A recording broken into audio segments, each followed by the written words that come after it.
The Psychology of Money by Morgan Housel is um, very, very good read. I highly recommend it. If you don't know me, I love reading, love learning, love sharing knowledge. That's just something that I've been doing, always been doing. So, this book has given me a lot of great insight, not just on how to invest, in a sense where to invest, but more so a perspective of the author himself regarding why you should be putting your money in certain places and the consequences of not understanding, the idea of money, how it's invested, and whatnot. And, I do personally think this is a very easy read. It didn't really take that long to get through the book. Uh, but I think a majority of what this book entails is not so much just a perspective of, let's just say, investing money, but it's more of understanding it on an emotional scale. So the book really likes to key in on how, what it says by behavior being very hard to teach, especially to smart people. And I feel like this is especially important, to talk to, or relate to people who think they're extremely smart. And it's not bad to think that you're a smart person, you're intelligent. It's actually a good thing. It actually helps you, push yourself to achieve new goals and whatnot because you believe that you can do it because you have the aptitude or the mental aptitude to achieve it. But behavior is hard to teach to people who think they're smart because a lot of times people are very egotistical. A lot of people are ignorant in their ways, and they think that their way is the correct way majority of the time.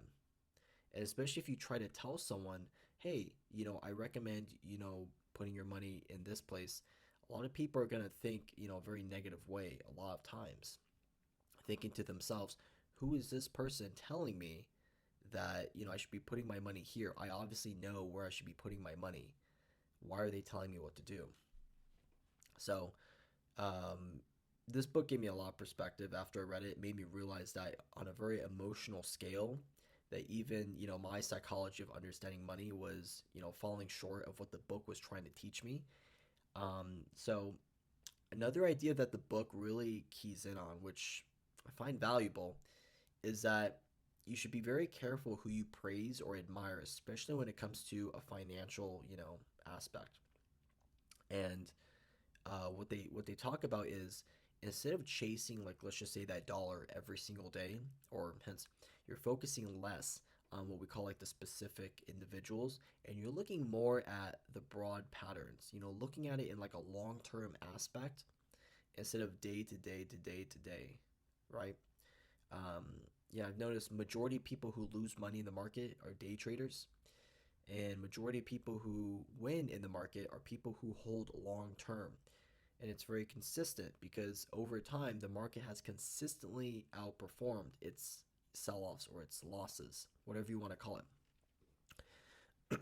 But whether you're a short-term trader, now this isn't for everyone who's a day trader or whatnot. I know a lot of people who are successful in day trading or swing trading, for example, where you trade an asset and you might hold it for like maybe a week or so, or maybe even 2 weeks. Um, but success is a very lousy teacher because when we win, we get complacent, we get happy, we let that emotion of overjoy take over our mind, thinking that we're very smart. And as the book mentions, it seduces smart people into thinking that they cannot lose. I felt this on a first-hand scale, on a first-hand basis, when I first started trading stocks during COVID. And as the market was being pumped with so much, relief money, so much money was being injected into the economy, I thought to myself, like, wow, you simply cannot lose. Until the market started to turn around, less money was being injected into the market, less money, was being given out in relief checks, for example, and then the market started to sell off. So during that time frame, I realized success is quite simply a lousy teacher. And I got seduced mentally, thinking I couldn't lose. And I think that was probably the most beneficial thing that happened to me because that is in the realm of things, real life when it comes to the market. You win one time, and as we call it, or as I like to say, the first one is on the house, and after that, you're on your own. But yeah, success is a lousy teacher, and as someone who got seduced at one point in time, I realized, maybe it's better to hold long term. Maybe it's better to let the market play itself out. Since a lot of people, take that first win as something that they can consistently, keep a hold of, which it's not very sustainable long term. Um, the book also mentions, being wealthy versus staying wealthy. And as I, surround myself with individuals who are older than I am, more successful, have a lot more saved, in terms of like financially or in the market, I realize now that, being wealthy versus staying wealthy are two completely different ideas. Um, and I would rather stay wealthy over being wealthy because to me, being wealthy could mean, I mean, that sounds like a synonym for net worth, but staying wealthy sounds like net income, if that makes sense. So, if I'm wealthy, I'm being wealthy, right? Let's just say my net income, or my net worth is $100,000, but my expenses are $10,000 a month. I consider myself to be wealthy for 10 months, and then I'm dry, financially stripped. Now, if you're staying wealthy, you're understanding that in your financial position, you know how much your expenses are, you know how much you have to pay for certain things that are going to cost you maybe on a monthly basis, maybe on a bi monthly basis or a yearly basis. You're fixing up the house, you're gassing up your car, you're paying life insurance, for example. All these expenses add up. Now, if you understand that, you're staying wealthy because let's just say you invest in the stock market as well. You have a high return on dividend reinvestments. And let's just say they make you $50,000 a year in dividends, right? Which is to have that amount redistributed back to you, you have to have a lot invested in the market. Given that a lot of dividends are between like maybe the 0.5% range to, 3.5, 4% range. And even that is, a lot. But that's one of the forms of keeping yourself as staying wealthy. That's just one example. I know people who own apartments and they rent out, those apartments, whether it's residential, or they have a tenant who owns commercial and they, rent that out every month. And that could be very big money, but that's a consistent form of income. Something that aligns with the idea of staying wealthy versus just being wealthy. If you ask a person, how much are you worth? I'm worth $1 million. How much is your net income? Oh, I don't work. Oh, do you invest? No, I'm just worth $1 million. Then you're just wealthy, but not forever. And that comes down to the idea of what the book also mentions as frugality and paranoia. I've always had a personal, like, I wouldn't say paranoia. I'll keep that very, like on the record. I don't have a paranoia of ever going broke, but I do. It's a little nerve wracking because no one ever wants to be in a position where financially you can't cover a certain expense or you can't provide for your family. That is probably the worst feeling I would ever have because as someone who, let's just say, runs the household, who's the breadwinner, I think paranoia in that sense, if you want to call it nerve wracking, is a healthy form of mentality, for making a lot of money and keeping that money coming in.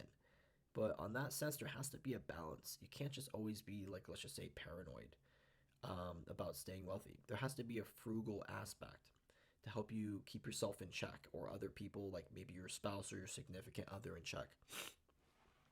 When I say frugality, I mean that on a lot of different, ideas. Like eating out, for example. Eating out, Americans spend about $3,500 a year on average, and it's gone up since last year. Last year that survey was taken, 2022 June. And they eat about just shy of 6 times a week. So that $3,500, if you were to, let's just say, the classic, oh, invest that into the market, compounded over 40 years becomes X amount. If you were to buy that $5 coffee a day, every single day you buy a $5 coffee, times that by $365, you do the math, X amount compounded, blah, blah, blah. You get the point. But there has to be a sense of frugality. Like, if you're the person who goes out every single weekend, let's just say to party. You're buying a lot of alcohol at the bar, which they mark up like no other. The markup is ridiculous at bars. I think it's something like between 200 and 300% that they make, on how much they purchase that liquor for. Could be more, but when it comes to frugality, it's important to know that if you're not eating out as often, you're making your food at home. You're working out at the gym. I like to think that a gym membership is an investment into your health, mentally and physically. And you're making your food at home, you're working out at the gym, you're not going out partying every single weekend, you're not eating out, all those things. You're being frugal, whether you like it or not, and that's good. Maybe you drive a car that has great gas mileage. That's considered frugal because you're not driving like a gas guzzler. But when it comes to making money on the aspect of frugality, making money takes a lot of risk and optimism. And optimism is something that I don't always like to lean heavily on because I like to think that if you have the knowledge to do something or to try something, then you can make it happen. But oftentimes when we try something new, we don't have the knowledge to do it. So we have to hope, and hope falls along the lines of optimism because we like to make ourselves believe that we can actually do something to learn something new, whether it's a new skill or you get a new job, and that new job requires a whole new set of skills, like you have to learn this software system or XYZ. So you become optimistic, thinking, I can do this. Given enough time, enough patience, and enough repetition, I can understand it. But when it comes to making money, it takes risk. A job is a risk because you're risking your time, whether it's away from your family or whether it's time in your career. The job may be, a waste. You may work there for 6 months and realize it's not for you, but at least you made a paycheck. So you're optimistic for that time frame, and then you weren't. But there always has to be the idea that keeping this money, equals humility, but what you make can always be taken away. I get this a lot from people who I would say don't really invest into the stock market because they think that the stock market is a scam and the big guys make the largest amounts of money, which I agree with. They do. Clearly they have the most capital and leverage. Um, but do I think that all my money can be taken away from me in the stock market? Well, of course. I mean, I'm taking that risk because I know that while my money is in that portfolio, it's at the hands of the market. The market can perform however it wants to perform based off of, certain trends or, catalysts that affect whatever is moving the market that day. I don't have that fear anymore of my money being taken away. I let the market do its thing. And once you get over that fear, then you realize you can pretty much overcome anything. You think, oh, my portfolio is down 1% today. Maybe I should sell. No, that's fear taking over your mind, telling you to do something you shouldn't be doing. So once I got over that fear of my money being taken away, I realized like you can't hurt me. And you become financially unbreakable over big returns. And if you take a large loss, you learn how to build your financial tolerance, your risk tolerance, as I like to call it. And when you become financially unbreakable over these big returns, you what they call stick around long enough for compounding to work wonders. That is a big thing this book touches on. Stick around long enough for compounding to work wonders. That means dividends are working their way back into your portfolio. They're adding shares back into whatever shares you own. The stock grows, the growth aspect. Maybe the stock splits. You get more shares while the stock price actually decreases in value, but it's still the same stock, still the same value. You just get more shares. So these are all things that, you have to be able to stick around long enough for compounding to work. As if you look at like let's just say a relationship or a friendship, the best relationships or friendships that I've heard of from other friends of theirs have always been the ones where they've gone through thick and thin with each other. It's like a stock. You buy it, hold it for 10 years, it's going to have its ups and downs like you wouldn't believe. It could be a 50% drop one year, it could rebound 20% the next year, but you're holding it, you're investing into it like a friendship or relationship. And you're sticking around long enough for it to compound to work wonders. I have a friend from college. I met him when he was a freshman, I was a sophomore. This was like 7 years ago, or 6 years ago, something like that. We've had our shares of ups and downs like you wouldn't believe. But we've made it work because we understand that, hey, this is like the friendship, right? This is the compounding. Now, him and I are like, linked. We're like best of friends. Can't break us apart. We might go 3 months without talking to each other, and then boom, we're back, talking. And the point is, if you were to compare that to stocks, you have to stick around long enough to let it compound to work. So, aside from that, the book mentions as well controlling your time is the highest dividend money pays. And when I see a lot of people chasing, stocks and whatnot, they're chasing the next big thing.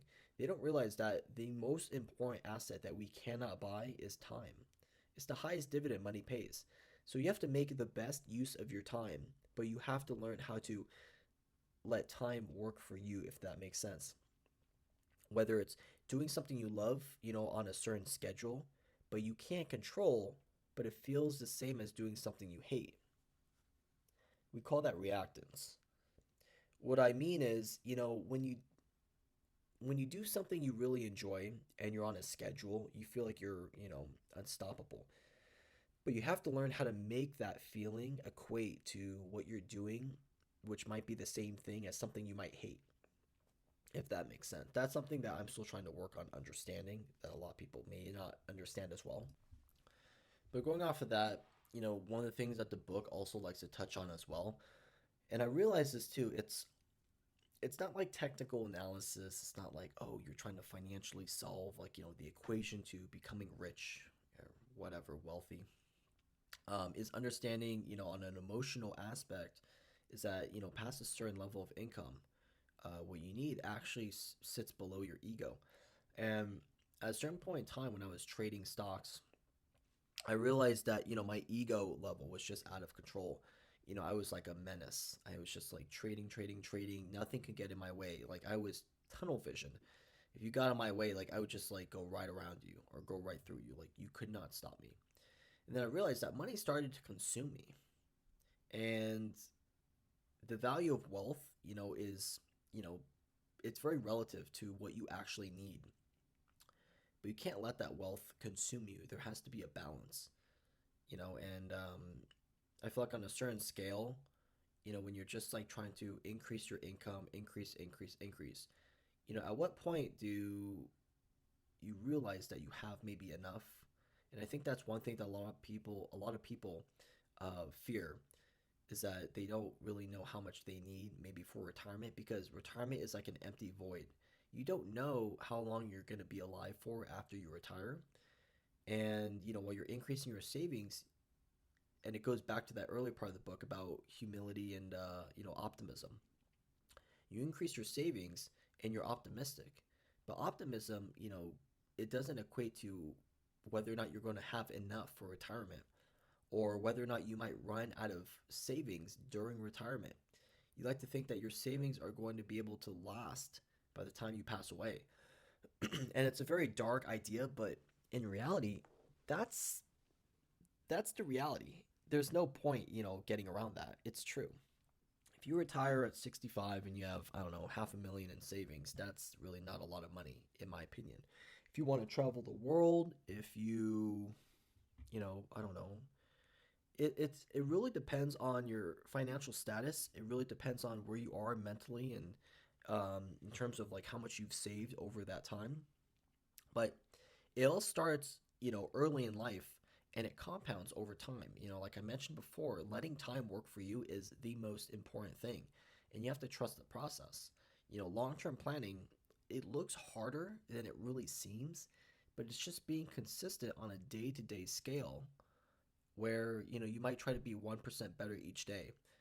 But one thing I really want to touch on as well is that people's goals and desires, they change over time. When I graduated college, this was 3 years ago, 2020. It was just during COVID, exciting time.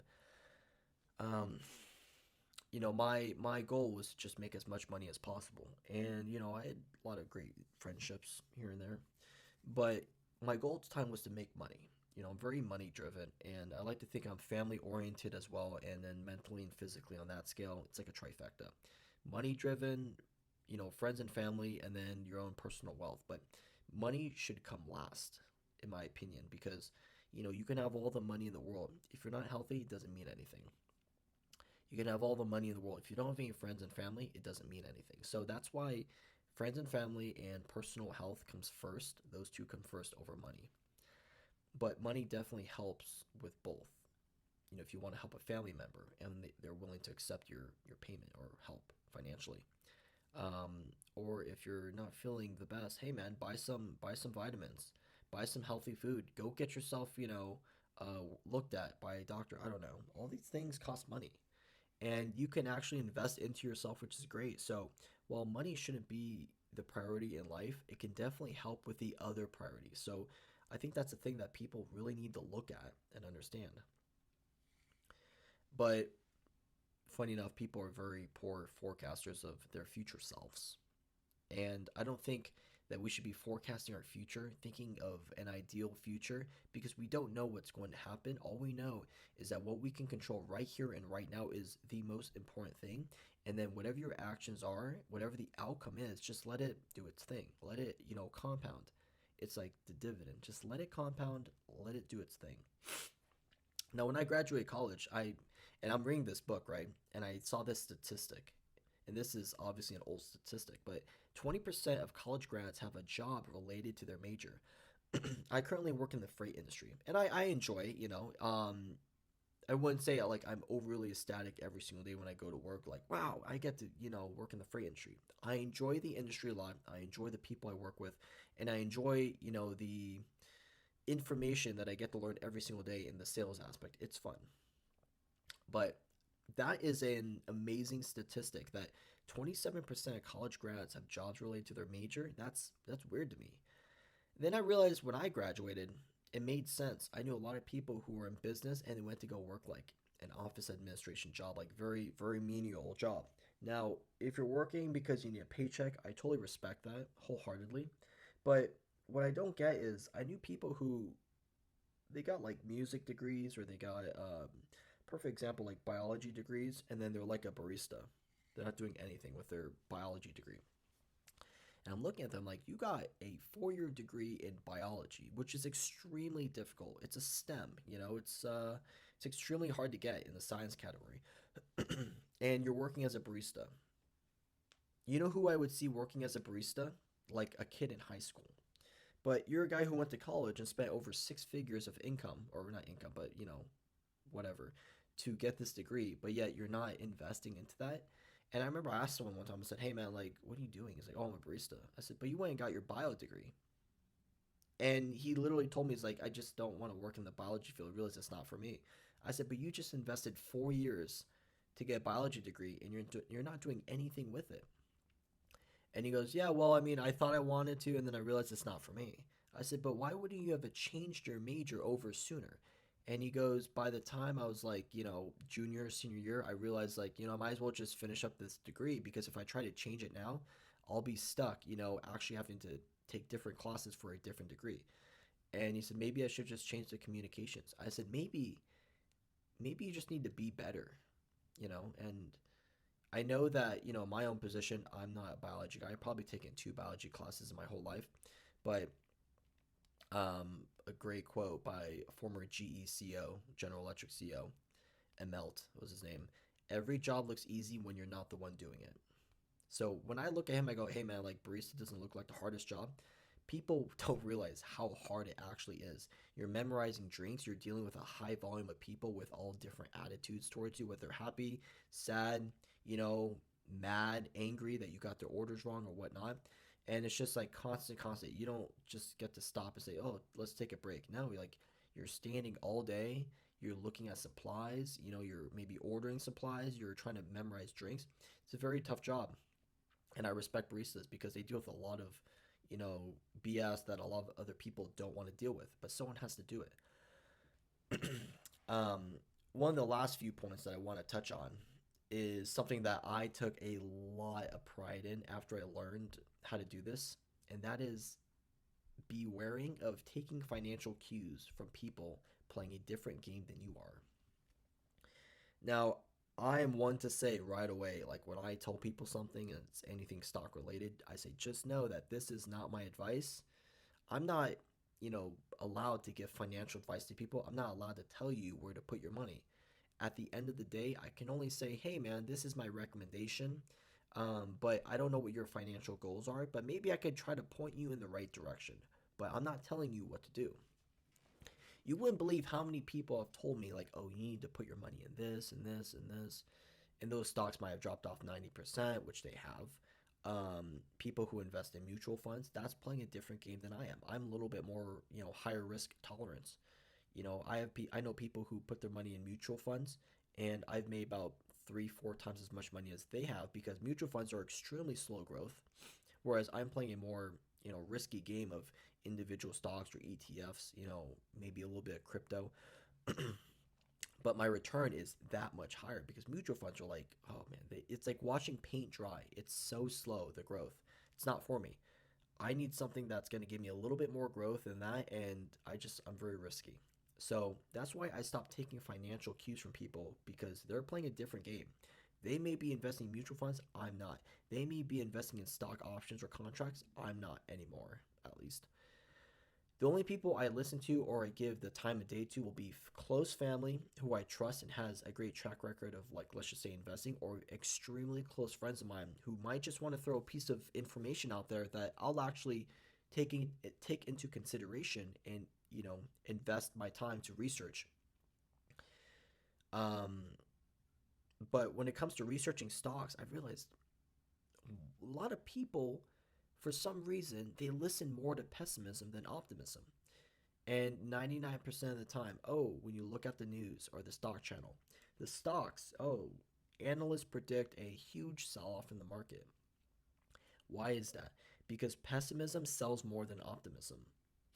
You know, the news headlines are going to gain more headwind from, I don't know, a segment saying this stock just fell off 80% because they missed phase two trials in a, biology lab trial for a new cancer drug. I don't know, something like that.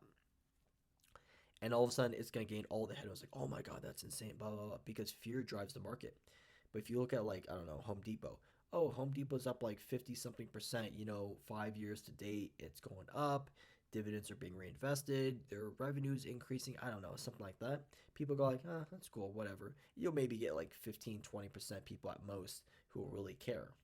But pessimism, you tell them like, oh, stock's gonna crash, people go like, oh my god, like the market's gonna crash.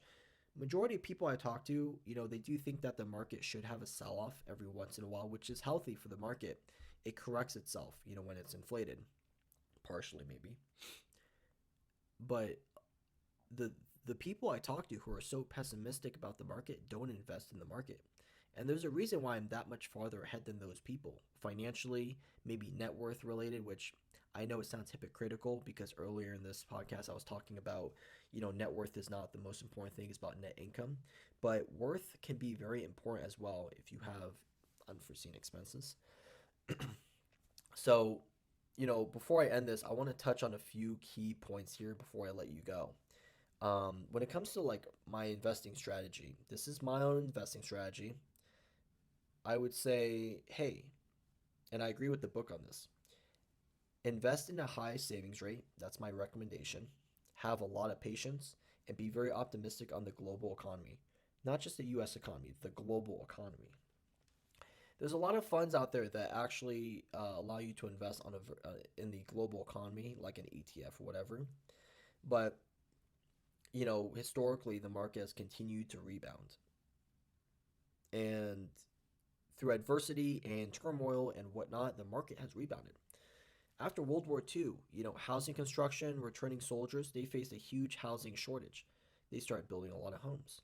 Jobs created during the war were not necessary afterwards. Like the manufacturers of like tanks and weapons and all that stuff. So where would these soldiers work, right? But during World War II, the market grew so much because during that time frame of the war, everyone banded together and they were creating weapons for the war. It was like the war effort. Everyone converted manufacturers from like maybe car manufacturers to like tank manufacturers. They just, you know, adapted and they just switched over, which they had the ability to. And marriages spiked, but soldiers didn't want to return to mother's basement. They wanted an actual home. So after World War II, you saw like the growth aspect was great, but after that, a lot of soldiers came home and they had a very hard time adjusting because there wasn't a whole lot of support for them when they came back. So, going off of that, if not mistaken, the GI Bill was introduced after that, which basically it offered mortgage opportunities for veterans. And what I'm trying to get at here is that when we go through times of turmoil, and I don't know, market sell off, whatever you want to call it, recession, we usually come back stronger because we learn from our mistakes. I like to think so. But when we came back after World War II, during the war, market was great, going up and up and up, blah blah blah. Afterwards, it's like, hey, like, now things are flattening out. What happens to the veterans? So that's when they offer the GI Bill. 16 million veterans, you could buy a home with no money down, no interest in the first year, low fixed rates, monthly payments lower than a rental. That's how they compensated for the soldiers coming home who weren't able to maybe invest or, or in a very, very solid paycheck in the manufacturers, right? That makes sense. But since that time frame, you can see how, we really went from the generation, like our parents, baby boomers, from the generation who saved to nowadays, the generation who leveraged. We're seeing all these defaults in this country nowadays. Why? Because people are putting things on a credit card, buy now, pay later. Back in the 60s, like if you didn't have the money, you couldn't buy it. You just had to save up. And it's not like you're going to put yourself in default because there was no credit, right? That you could really put it on. Nowadays, you have a credit card. Oh, you can't pay it? Boom, 20% interest rate, just like that. And it's wild to think how much these credit card companies are making for people who are leveraging, people who can't pay off their credit card bills, people who are just simply they're leveraging and they don't know how to get out of it, but they spend more than what they actually have. And it's actually just dangerous and sad that people just spend money that they don't have and then they try to pay back little by little. But with these high interest rates, especially nowadays with the high inflation and whatnot, these interest rates are so much higher, right? So these high interest rates lead to high, interest rates on the credit cards, and you're paying back essentially more than what you actually owe in the beginning because of the interest compounded on that, and that's how they get you. You just keep digging yourself in a deeper hole, deeper hole. So just to wrap this up, I hope you're able to take some form of value from this because I know a lot of people who wouldn't be able to break this down exactly like, or they might be able to break this down a lot better than I did, but this is just what I took away from the book. In, one go, I learned that this book was able to give me the mindset that investing is very much mental. It's not so much as like you have to be the smartest guy in the room. I know a lot of people who are millionaires because they don't do technical analysis or they're not finance gurus, but simply because they held or got in the right investment at the right time and they just held. They let time work for them and they let those dividends or compounding work for them. And they gave it time and patience. So that's what we're going at now. That's what I'm really keying in on. And I'm starting to see it. I'm starting to see the compounding and all the growth actually happen for me. And I'm young, so I'm glad I'm learning this now as opposed to when I'm 40 or 50, when it's like midlife crisis, right? So other than that, I hope you guys enjoyed this podcast. I hope you enjoyed, this information. I hope you enjoyed this to the point where you took some form of value. You're hoping that, you can share this with someone else. But other than that, be on the lookout for the next podcast. Other than that, thank you again for tuning in. I will talk to you guys next time. As always, take care.